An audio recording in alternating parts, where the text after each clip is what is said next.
And short episode 58 FP growth algorithm. तो यहाँ पे मेरे पास में अगर फॉर एग्जांपल ये ट्रांजैक्शंस के लिए A B C A B D B C और बी ए है, इसमें मैं हर आइटम के लिए फ्रीक्वेंसी का बनाऊंगा। तो ए मेरे पास 3 बार आया, बी 4 बार आया, सी 2 बार आया, डी 1 बार आया, ठीक है। और मैं बोलता हूँ लेट्स से मेरा सपोर्ट इज ग्रेटर देन 2, तो यहाँ पे जो भी ग्रेटर देन 2 फ्रीक्वेंसीज है उनको रखूंगा, बाकी को एलिमिनेट कर दूंगा। अब मैं क्या करूँगा, कन्वर्ट करूँगा दिस इनटू अ टेबल जिसमें ये वाले जो एलिमेंट्स है बस वही एग्जिस्ट करते हैं, बाकी नहीं। तो मैंने डी हटा दिया बेसिकली यहाँ से।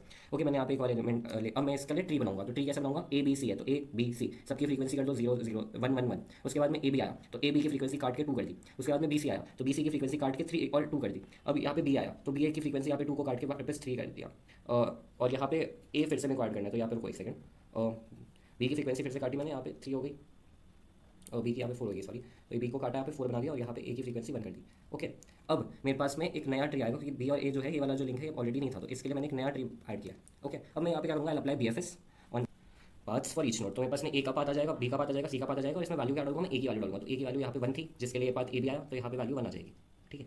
सिमिलरली बी के लिए वैल्यू ये आएगी, सी के लिए वैल्यू जो भी आएगी वो आएगी, ठीक है। तो बी के लिए वैल्यू ये नहीं आएगी, बी के लिए वैल्यू यहाँ पे 4 आएगा, ठीक है। इसी को अगर मैं ध्यान दूँ यहाँ पे, अब हम क्या करने वाले हैं, for example let's say you have multiple paths, for example you have A B, you have A B C, you have A B D, something like that, and you have, है ना। तो इसमें what you will do is find the prefix जो कि सब में common है, ठीक है। ये सब ए का पाथ है, अगर मान लो मेरा प्रीफिक्स ए बी है, अब मैं ए बी में इन सब की फ्रीक्वेंसीज कंबाइन करूँगा। इसकी मान लो 1 थी, इसकी मान लो 2 थी, इसकी मान लो 3 थी, तो 1 + 2 + 3 इज इक्वल्स टू 6 हो जाएगी। तो यहाँ पे मैं वो फ्रीक्वेंसी लिख दूंगा, ठीक है। फॉर आर केस यहाँ पे एक ही बात है तो एक एक हम लोग सबका लिख देते हैं, ठीक है। यहाँ पे ए की वैल्यू 4 है और यहाँ पे हम वही प्रीफिक्स लिख रहे हैं, तो प्रीफिक्स और फिर उसकी टोटल सम फ्रीक्वेंसी, फिर हम एसोसिएटिव की रूल्स लिखेंगे।